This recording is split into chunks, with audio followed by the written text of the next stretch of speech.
আপনি কি কাজ ফেলে রাখেন বারবার? অলসতা কি আপনাকে পিছিয়ে দিচ্ছে? আজ জানুন অলসতা কাটানোর 5টি শক্তিশালী উপায়। টিপ 1, ছোট কাজ দিয়ে শুরু করুন। বড় কাজ দেখে ভয় পাবেন না। ছোট ছোট ধাপ নিন। টিপ 2, টাইম ব্লকিং ব্যবহার করুন।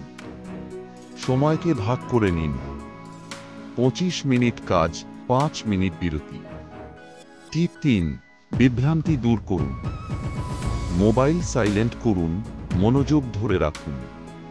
টিপ 4, নিজের কাছে ডেডলাইন সেট করুন। অন্যকে না হলেও নিজেকে জবাবদিহি করুন। টিপ 5, পুরস্কার দিন নিজেকে।